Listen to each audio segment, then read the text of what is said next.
So the panel, what are we learning in the field? I'm going to moderate it. I don't know. Mic for somebody. You two sit at those stools. No, you get over there. We need you in the camera. Okay. So, Brew grew up on a farm, has nurtured a lifelong passion for agriculture and sustainable food production, referred to by some as the guru of the Red River Valley. He brings over 30 years of experience consulting on a diverse array of crops, including cereals, oilseeds, pulses, and corn.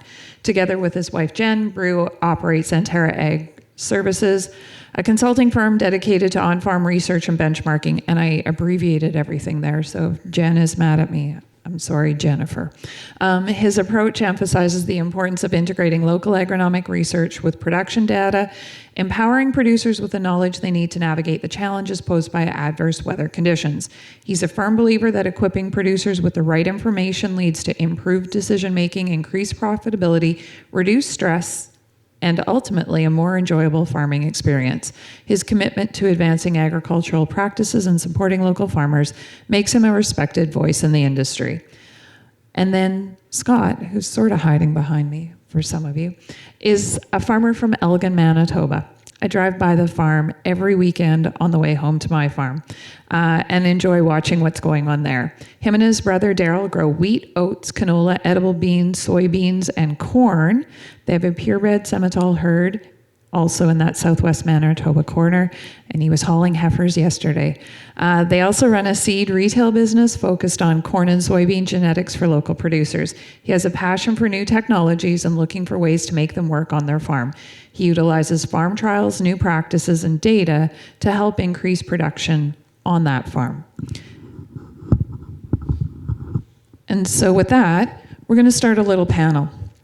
First things first, Brunel Sabourin. What did I miss in your bio? What other thing do people need to know? Just speak into the mic. They control everything. Just try talking. Check. Okay. I don't think there was anything missed there. That was too long, but... Scott, anything for you? No, the only thing I would say is that Brew is potential, and I'm actual. Oh. Okay. All right. So we are trying to wrap up what happened this morning and some of the concepts where were introduced about bridging the yield gap or increasing food production and what we're doing with genetics and management and the darned environment, which today is snow. So first things first, based on your experiences and what we've heard, where are the next big gains coming from? Is it genetics management environment, which we can't control? And does it vary by crop? And so Brew, I'll start with you. What do you think? So for myself, I look at it, and I think a lot of it has been covered by the speakers this morning. Everybody kind of shared the same story, that there's the yield potential, there's what we're actually getting for averages in the field, and it's how do we close that gap in the middle. So when I look at it, I tend to focus more on how do we better manage those variables, how do we use what we have to do better, how do we close that gap? I think that's where the easiest thing is to play, whether it's inputs, fertilizer, better water management, et cetera, et cetera. And when I look at the last 30 years, in my career, I mean, I saw the introduction of fungicides, the introduction of herbicide traits in different crops, GPS, NDVI, satellite imagery. These are all tools that have really helped us better measure what these differences are so that we can then turn around and say, okay, how do we better manage them? And we've come a long way since then, but like everybody said this morning, the potentials are for so much higher. It's how do we close that gap? And it does vary a lot by crop. I was privileged, or I had the chance to go to Canola Week in Saskatoon last week because my wife Jennifer was speaking on the Agronomist panel. And it was all around the discussion of profitability in canola and guarantees. And there was a farmer panel up after that. And a lot of the discussion was around exactly what we're talking, the challenges of canola. There was farmers on that panel that said, I can put corn in the ground. I know my bottom end is 150 bushels and it goes up from there. Canola, I don't know if I'm going to get 20 bushels or 70 bushels. So it's that's why I say it varies by crop, because some crops are just generically a lot more stable than others. When we look at our scouting that we do in our field visits, for canola, we tend to visit fields, I think, 13 to 15 times in a year. Cereals, probably 8 or 9. Corn and soybeans, it might be 4 or 5, just because there's less pests, there's less problems or potential problems, or it's less weather variability that we see with certain crops, so less risk. It all comes down, we'll talk a lot about today's risk and profitability from the farmer side. Okay, Scott, what do you think?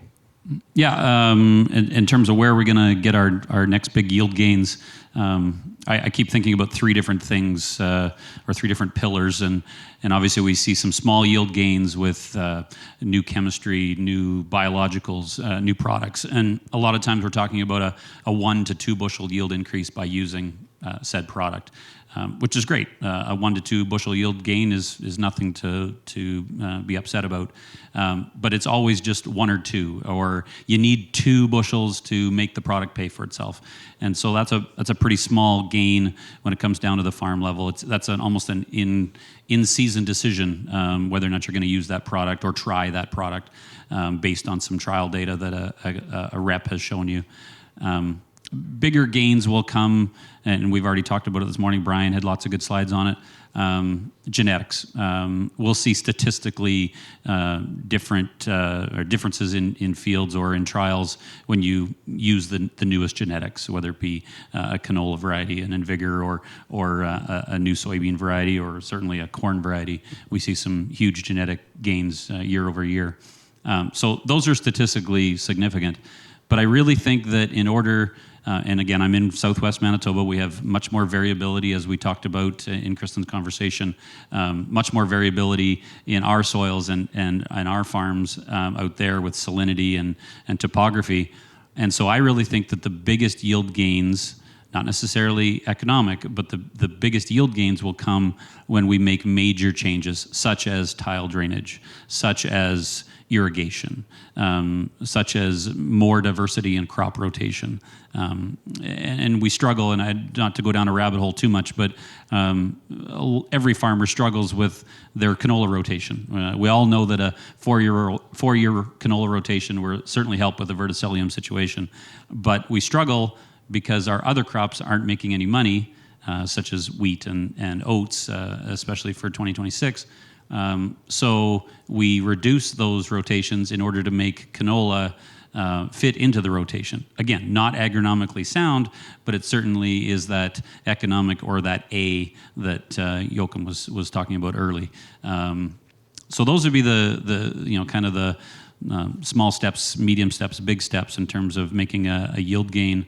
And I would agree with Brew that certainly it does make a difference by crop. Even in western Manitoba, where corn is relatively new crop, we can certainly count on it being a safer crop, less risky.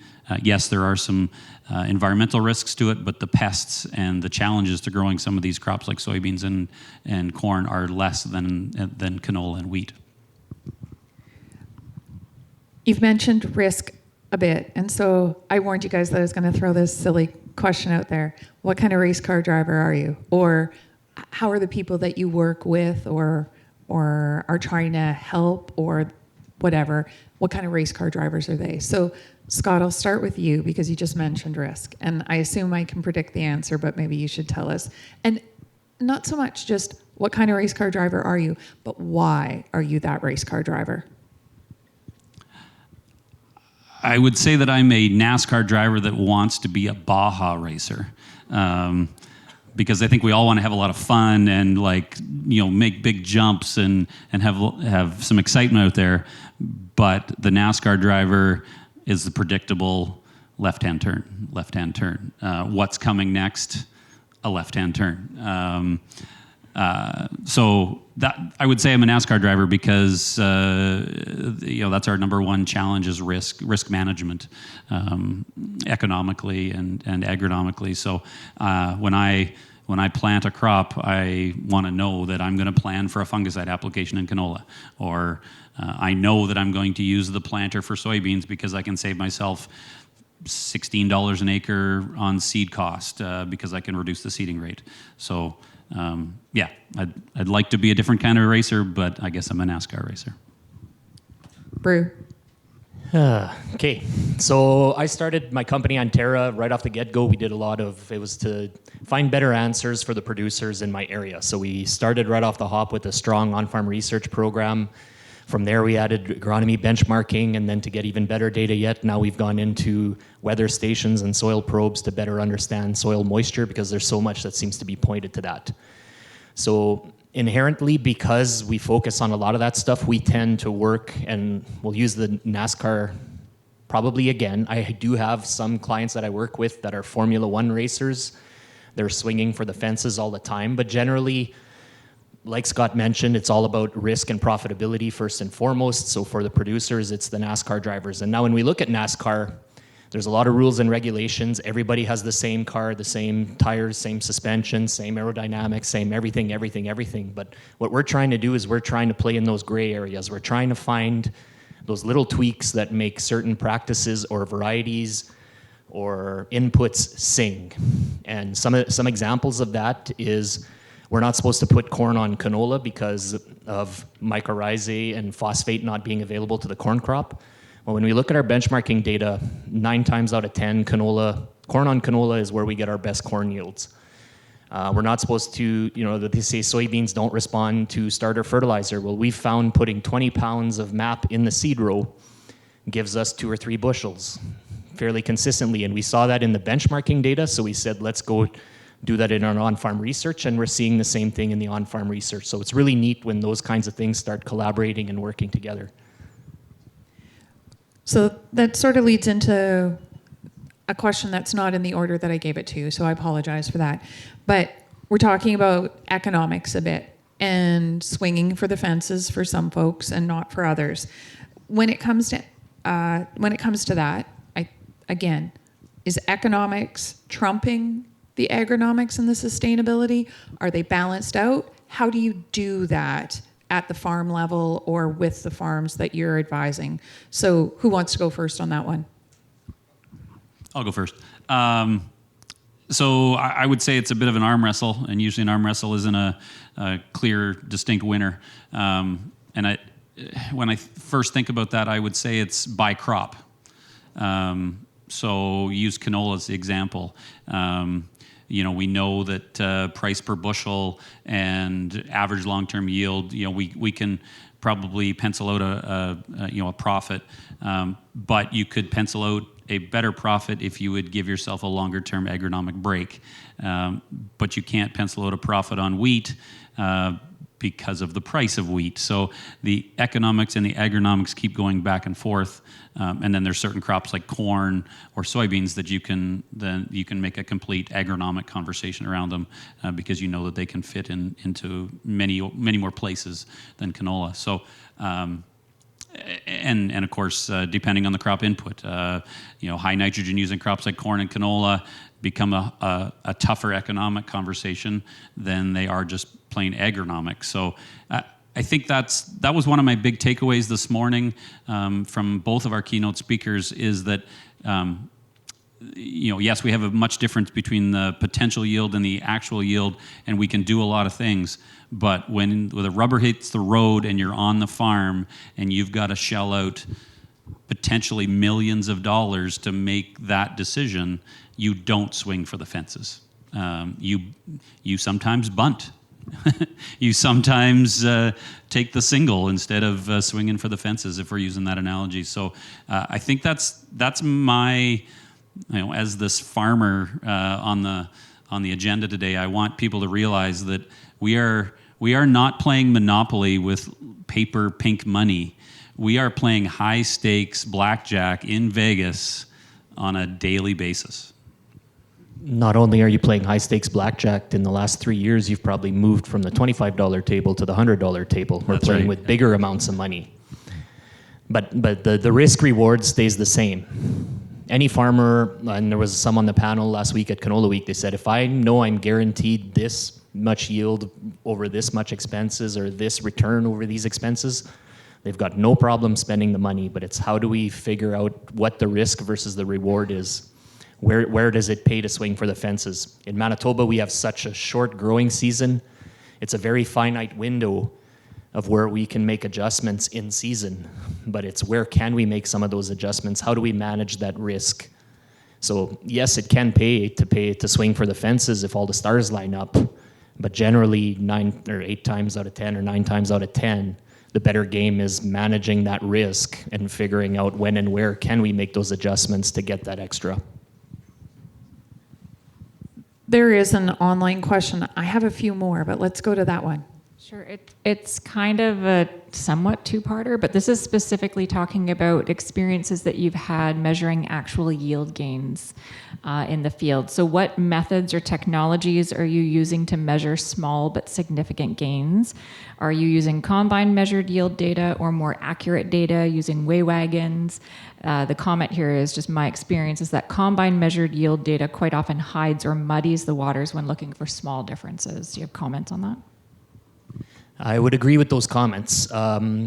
We have a weigh wagon, but it's kind of small, so we rely mostly on all of the work that we do on grain carts and grain carts. Most of the farmers that we work with have scales on their grain carts, so primarily that's number one. If they don't have that, then we'll pull out the weigh wagon. But yeah, same thing. It's combine calibration is very hard to manage, especially if you've got multiple units in the field, having them calibrated properly. There's a lot of farmers that say, yes, we take the time to calibrate properly. And I say, how many calibrations do you do? 1. Okay, the old John Deere system was 1 calibration, the old brown box. Or you could do 2. You could do a high and a low flow. So there was an option if you dug through the menus enough. But once they came out with the S series, now all of a sudden they went to the same system that some of the other colored combines or harvesters are, where you have to do 6 or more calibrations to properly calibrate everything from low flow to high flow. So we've seen it time and time again. A farmer, I've had examples where a farmer said, I'm losing 10 bushels running one direction versus the other because the crop was lodged. It wasn't necessarily that he was losing 10 bushels. He was driving 2 miles an hour slower, and the combine didn't know how to properly interpret that difference in yield. So he put his son on the combine and took him 4 times longer than it should have to harvest that field, when really it was a matter that the combine yield monitor wasn't calibrated. Or same thing at night when the dew sets in and you slow down, you're only operating your machine at half capacity. It's not reading those maps properly. So it's not that you're losing data or yield out the back. So that's one of those things that makes it really tough. So especially if you've got 2 or 3 combines in the same field. Now the technology that's here with live cells that are constantly calibrating on the go is helping close that technology or close that gap. But a lot of the farmers haven't had a reason to do it, or they haven't been shown the value about why they should take the time to do this. So that's another gap that we're trying to address. Anything to add? Yeah. So when we do strip trials, say we'll do 10 grain corn varieties. We would love to use a weigh wagon all the time, but usually with corn yields, you're dealing with too many bushels. So we will use a stationary grain cart. So it's relative. We're really looking for relative yields in some of those things. So that's in a strip trial. If I do, say, 80 acres of a product, and that goes back to the 1 to 2 bushel yield increases. If I do 40, 80 acres of something, I will just go back to our yield maps. We have multiple combines in one field. They're not calibrated accurately, just like you said. You think they are, but then you pull up field ops or whatever system you're using, you realize that one combine is calibrated differently. But my point to that very quickly is that if I do 40 or 80 acres of a product and I have multiple combines running through that strip and I can't see the difference on my yield map, it is not making a difference on our farm. So if you're bringing me a product and you say, oh, it'll definitely be 1 to 2 bushels, and I can't see 5 bushels on my yield map, it's back into the bin. Comparing full fields, 80 acres or 40 acre strips is garbage.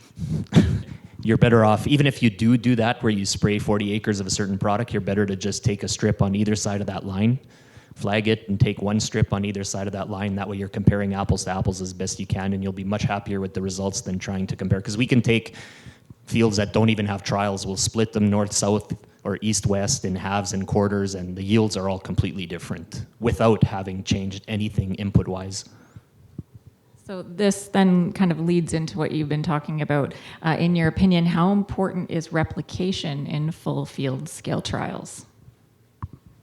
We've found it very important, actually. So we replicate up to 6 times, and it's something that my wife Jennifer demands of our growers or of our trials. We want a minimum of 3 or 4. But there is always something that happens in the field, whether it's operator error or somebody on the combine harvest through one plot, or there was hail or gophers in Western Canada is a thing. There's always problems. And sometimes it can be field history. It can be an old fence line, a drainage ditch, you name it. Oftentimes we find that we'll only see statistical significance. If we run 40 trials in a year and we take all the replicates, we'll find statistical significance in a handful, 3 or 4, half a dozen. But if we can look at it and start saying, okay, well, 4 out of those 6 reps are showing the same thing. So I guess it's kind of, in a way, it's the same thing as lowering your confidence level from a 90 or a 95, which is what we're used to with small plot research, to 80%, which I call good enough for a farmer. It's the same idea. If we are seeing that response on 3 of the 4 check strips or replicates, that's something that we definitely want to consider, or dig into it and try to find out why. We'll go look at topography maps. We'll go look at the field histories, at the NDVI, at the yield maps. Nothing to add there? No, Okay. I just think of a soybean replicated trial we've done many, many times, and we keep getting the same results. So, which is great. Replication proves what we were trying to do. We were just never stopping. We're just going to keep doing it. One more rep. That kind of leads into the next question, which was, when you're assessing what might work on your farm, what's going to drive that change again? So yeah, we've got genetics under control. We're looking more at some of the management things that you're going to do. Are you looking at consistency? Are you looking at ease of implementation? Are you looking at affordability? How are you making that assessment? I think first thing I would say, and this should make most of the people in this room and online feel good, is that I want to get that information from my agronomist. I don't want it from a sales rep. Sorry if any of you are online. I want it from a third-party source, whether it be somebody doing on-farm trials or an agronomist who has experience on other farms, or whatever it may be. I want that experience from an agronomist before I'm going to. I mean, I may have seen it myself somewhere, and maybe it was anecdotal, but I'd like to get a professional's opinion on whether or not that's going to be something that we implement on the farm. And then, of course, affordability and ease of implementation, I guess, would be secondary to that. But getting the information from an agronomist who has looked at it from every angle, not just a sales angle, is what I want. Just before Brew takes this one on, so you want them to have looked at it. You probably want some data. How much data is enough data? 15 minutes. No. I want to see the data, and of course, I mean, it's just all part of the process, but I don't really want to look at the small plot data. I want to look at the replicated field data. What happened in, and I'm also challenged with that even with our own data. I mean, I'll replicate canola trials or soybean variety trials, and then I'll show that to a customer, and you'll say, well, first thing I want to know is how'd you get those yields? Well, yes, they're a strip in the field. Our soil is very variable, and so that is not the field average. That is the strip average. So I want to look at as many of those different things as I can, and unfortunately, sometimes strip trials are not enough. We need to look at it from a field perspective. Brew, same for you. Do we have another half hour? No. No? You have 6 minutes unless someone has a question other than this one. Okay, so for myself, I'm a big fan of on-farm testing. Every farmer, and this was a comment that Mike Palmier, an agronomist on the panel last week, made, is every farmer, like any other business, should have a line in their expense report for R&D. It's never been easier to do on-farm trials, and usually I'm speaking in front of a group of farmers and scolding them, but as agronomists, I think we can all do better in helping facilitate these things with the farmers. The farmers are looking to us to be able to interpret that data, aggregate that data, help them do it. We run an on-farm network. We've got a group of growers that they've all agreed to do 2 trials each, but then we pool everything together at the end of the year. So that's the second comment that I'll make, it to be brief, is peer group learning. We've done it with our sharing resources in it started with our research group, and then it moved on to benchmarking. So now we've got a group of growers that are sharing their data. It all remains anonymous, but they get to compare themselves against their peers and adopt the best management practices of others. It is a challenge because of all we talked about this morning, the variability in the weather, but that's where having a small data before a big data approach, 5 or 6 neighbors that are all growing the same crops in the same general region with the same weather. So it's leverage peer group learning, leverage working with peers. All of the commodity groups, a lot of whom spoke here this morning, all have on-farm research programs. There's a reason for it. It's a way for farmers to be able to share some of that data. And a lot of, I'm sure I'm speaking for a number of agronomists and farmers alike, the marketing data that some supply companies come out with is very questionable.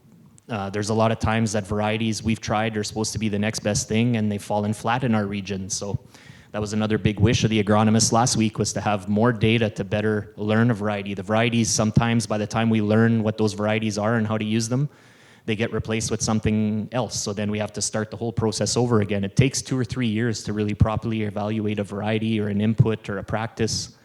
So that's where the peer group learning can help us learn together much faster.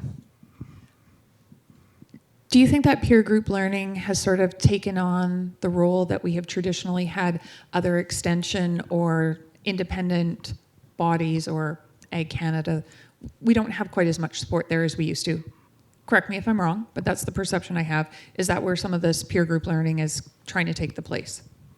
For sure. It's something like, part of it is because it's never been easier to do. We all have the technology, whether it's yield mapping in the combine or the weigh wagons. So part of that is the farmers want to learn how it works on their land and in their fields. It's all of the above. Yeah, maybe there's a little bit less extension or less research, but there's all sorts of data out there, and the ability you'll learn faster, and it'll have more value if you do it on your own fields and in your own land and you see it with your own eyes. I do wish there was more extension, because I do think that, to Bruce's comment about benchmarking, and I'm always doing that, whether it be on the finance side or the agronomy side, is seeing how we're doing compared to others regionally or within your peer group. But it would be great to see extension be able to do benchmarking regionally within Manitoba agriculture. But exactly to what Clint said this morning is we need to know where these products have a better fit to go back to the farmers. Right now we're asking the farmers to do it. I think the farmers, especially these last couple of years, last year, this year, they're the ones with the thinnest margin in the whole production line, yet they're the ones that are being asked to do it more sustainably. When we think of regenerative agriculture, really it takes 3 to 5 years to establish that on a farm. The farmers are being asked right now to bear the brunt of that cost, and there is a cost. So it's how do we work better together to have everybody at the table and moving towards the same direction. Is there anyone else with a question? We've got 2 minutes, and name your horse. Which crop are you betting on as being the moneymaker for the next 5 years? Corn. Ooh. In Southwest Manitoba? In Southwest Manitoba. Fantastic. Okay. Brew? We're probably corn too. Wheat and canola have a lot of producers scratching their head this year. Okay. I think we'll wrap it up there. Oh, sorry. Alex, quick. What's the market for corn here? So location, mostly feed mills. High Life, Master Feeds, Canada Packers. And if it's not directly going to one of those, it's an elevator company brokering to one of those.